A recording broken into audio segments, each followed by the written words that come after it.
আমার নবীর সৌন্দর্যের বর্ণনা দিতে গিয়ে সাহাবী কবিকুল শিরোমণি হযরতে হাসান ইবনে সাবিত বলেন, ওয়া আহসানু মিন কালাম তারা কত্তু আইনি। আরে মুহাম্মদ আরবি এত সুন্দর, এত সুন্দর, আমি এত সুন্দর মানুষ আমি আমার জীবনে দেখিনি। ওয়া আজমালু মিন কালাম তালিদিন নিসাউ। আরে মুহাম্মদ আরবি রূপগতভাবে এত সুন্দর, মুহাম্মদ আরবি চারিত্রিক দিক থেকে এত সুন্দর, এত সুন্দর মানুষ আজ পর্যন্ত কোনো মহিলা জন্ম দিতে পারেনি। খুলিকতা মুবাররাআম মিন কুল্লি আইবিন। মুহাম্মদ আরবিকে আল্লাহ পাক রব্বুল আলামিন সমস্ত দোষ ত্রুটি থেকে মুক্ত রেখেছেন। কাআন্নাকা কদ খুলিকতা কামা তাশাউ। হাসান ইবনে সাবিত বলেন, মুহাম্মদ আরবিকে আল্লাহ পাক তেমনভাবে সৃষ্টি করেছেন যেমনভাবে তিনি চাইছেন। সুবহানাল্লাহ। আমার রসুলের সৌন্দর্য কেমন? সাহাবী বলেন, খরজতু লাইলাতান মুকমিরাতান মিন রাসূলিল্লাহি সাল্লাল্লাহু আলাইহি ওয়াসাল্লাম। রসুলের সাথে পূর্ণিমার রাতে মদিনার শহরে হাঁটতেছিলাম। ফানাজারতু মাররাতান ইলাল কমার। পূর্ণিমার রাতের চাঁদের দিকে একবার আমি তাকাই। থুম্মা নাজারতু মাররাতান ইলা ওয়াজহি রাসূলিল্লাহি সাল্লাল্লাহু আলাইহি ওয়াসাল্লাম। আরেকবার আমি সরকারে দো আলম নবীর চেহারার দিকে তাকাই। সাহাবী বলেন, আল্লাহর জাত ও ইজ্জতের কসম, আল্লাহর জাত ও ইজ্জতের কসম, পূর্ণিমার রাতের চাঁদের চাইতে আমার নবী বেশি সুন্দর। আরো জোরে বলেন না সুবহানাল্লাহ। আল্লাহর নবী সরকারে দো আলম নবী দাঁড়িয়ে আছেন। রসুলের পাশেই এক ছোট্ট রসুলের আশেক, রসুলের এক ছোট্ট সাহাবী যার নাম তলহা ইবনে বারাহ, যার নাম তলহা ইবনে বারা। সেই ছোট্ট সাহাবী রসুলকে সম্বোধন করে ডাক দেয়া কয়, ইয়া রাসূলুল্লাহ, ইয়া হাবিবাল্লাহ, ইন্নী লা ইউহিব্বুকা। নবী আমার এই কথা শুনে অবাক হয়ে গেলেন। রসুলকে বলতেছেন, ইয়া রাসূলুল্লাহ, আল্লাহর জন্য আপনাকে ভালোবাসি। নবী অবাক হয়ে গেলেন, আরে বলে কি? এই ছোট্ট মানুষ সে আমাকে ভালোবাসে। রসুল এই ভালোবাসাটাকে একটু পরীক্ষা করার জন্যে, ভালোবাসাটাকে একটু পরীক্ষা করার জন্যে বলল, যাও তুমি গিয়ে তোমার আব্বার কল্লাটা একটু কেটে নিয়ে আসো, একটা তরবারি নিয়ে যাও, তোমার আব্বার কল্লাটা কেটে নিয়ে আসো। ওই সাহাবী তরবারি নিয়ে দৌড় দিছে। আল্লাহর নবী সরকারে দো আলম নবী পিছনে পিছনে আরেকজন সাহাবী পাঠাইয়া দিয়েছেন, যাও ওই তলহা যদি বাবের কল্লার কাছাকাছি যায়, বাবের কাছাকাছি যায়, ধরে নিয়ে আসবা। কারণ কল্লা কাটা বা একজনেরকে হত্যা করা বা বাবার কল্লা আলাদা করা, এটা কি রসুলের শিক্ষা? না। আল্লাহর নবী এক সাহাবী পিছনে পিছনে পাঠাইয়া দিয়েছেন। তলহা ইবনে বারাহ রাদিয়াল্লাহু তাআলা আনহু এক দৌড়তে আরম্ভ করলো। আল্লাহর নবী সরকারে দো আলম নবী পিছনে পিছনে আরেক সাহাবী পাঠাইয়া দিলেন। যখনই তলহা ইবনে বারাহ বাবার কাছাকাছি গেল, সঙ্গে সঙ্গে ওই সাহাবী ধরে তলহা ইবনে বারাকে রসুলের কাছে এনে ডাক দিয়ে বলতেছে, ইয়া রাসূলুল্লাহ, ইয়া হাবিবাল্লাহ, আসলেই তলহা ইবনে বারাহ বাবার কল্লা কাটার জন্যে সে একেবারে বাবার নিকটে চলে গেছে। আরো জোরে বলেন না সুবহানাল্লাহ। তলহা ইবনে বারাহ বাবার কল্লা কাটার জন্যে বাবার একেবারে নিকটে চলে গেছে। আল্লাহর নবী সরকারে দো আলম নবী ডাক দিয়ে বললেন, হ্যাঁ তলহা, অবশ্যই তুমি আমাকে ভালোবাসো। শুনে রাখো তলহা, তুমি যেরকমভাবে আমাকে ভালোবাসো আমি নবীও তোমাকে ভালোবাসি। আরো জোরে বলেন না সুবহানাল্লাহ। এবার তলহা ইবনে বারাহ এই কথা শোনার পরে তার দিলের মধ্যে ভালো লাগে কি লাগে না? রসুল যদি বলে আমি তোমাকে ভালোবাসি, তার জন্য আর কোনো চিন্তা আছে? তলহা ইবনে বারাহ কিছুদিন যাওয়ার পরেই অসুস্থ হয়ে গেল।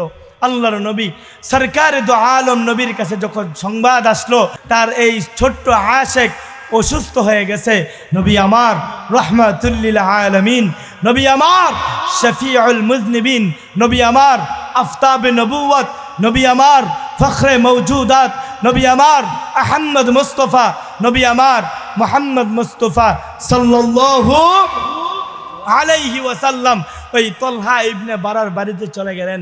কারণ আমরা রসুলকে আর কতটুকুই বা ভালোবাসি, রসুল্লাহ সাল্লাল্লাহু আলাইহি ওয়াসাল্লাম আমাদের ভালোবাসায় এখনও রওজায়ে আতহারে শুয়ে শুয়ে কান্না করতেছে। আরো জোরে বলেন না সুবহানাল্লাহ। রসুল এখনও উম্মতের মায়ায় কান্না করেন। নবী আমার যখন তলহার এই সংবাদ শুনলেন, সঙ্গে সঙ্গে তলহার বাড়িতে রসুল গিয়ে উপস্থিত। রসুল্লাহ সাল্লাল্লাহু আলাইহি ওয়াসাল্লাম তলহা ইবনে বারাকে দেখতে চলে গেলেন তার বাড়িতে। তলহাকে রসুল কুলে নিলেন, কুলে নিয়ে ডাক দিয়ে বলতেছেন, তলহা আল্লাহর উপর ধৈর্য ধারণ করো। তলহা রাদিয়াল্লাহু তাআলা আনহু কান্না করে দিলেন। আল্লাহর নবী সরকারে দো আলম নবী তলহা ইবনে বারাকে দেখার পরে তলহা ইবনে বারার বাবা মার কানে কানে গিয়ে বললেন, তলহা হয়তো আর বেশি দিন বাঁচবে না। আমার তলহা অল্প দিনের মাথায় সে দুনিয়া থেকে চলে যাবে, অল্প সময়ের মধ্যেই সে দুনিয়া ছেড়ে চলে যাবে। আল্লাহর নবী সরকারে দো আলম নবী এই কথা বলে তলহার বাড়ি থেকে চলে গেলেন। এই অবস্থা যখন তলহা ইবনে বারা দেখলেন, বাবা মাকে ডাক দিয়ে বললেন, ও আমার প্রাণের বাবা মা, রসুল্লাহ সাল্লাল্লাহু আলাইহি ওয়াসাল্লামকে দেখলাম, আপনাদের কানে কানে কি যেন বলতেছিল, একটু কি আমাকে বলবেন? এবার তলহা ইবনে বারার বাবা মা বলতে চায় না।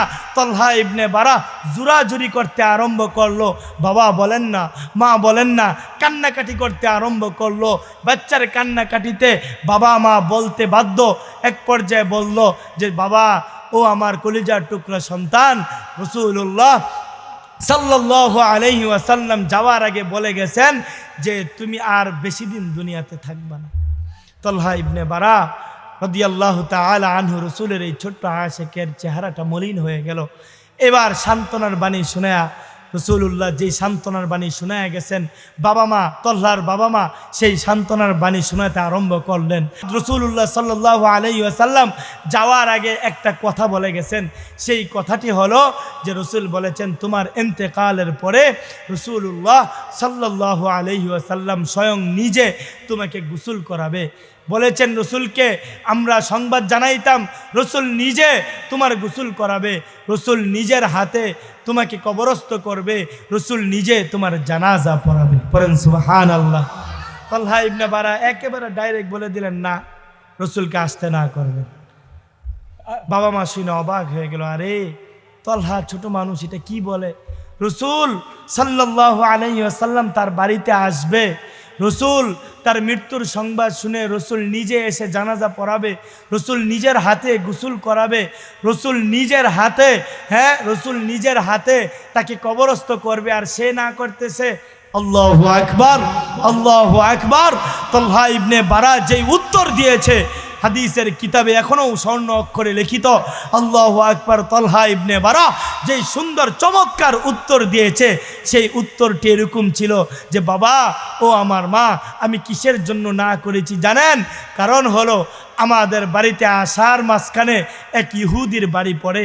এই ইহুদি রসুল্লাহকে অনেক বেশি কষ্ট দেয়। আমার ভয় হয় রসুল্লাহ যখন আমার বাড়িতে আসতে যাবেন, তখন ওই ইহুদির বাড়ি অতিক্রম করেই আসতে হবে।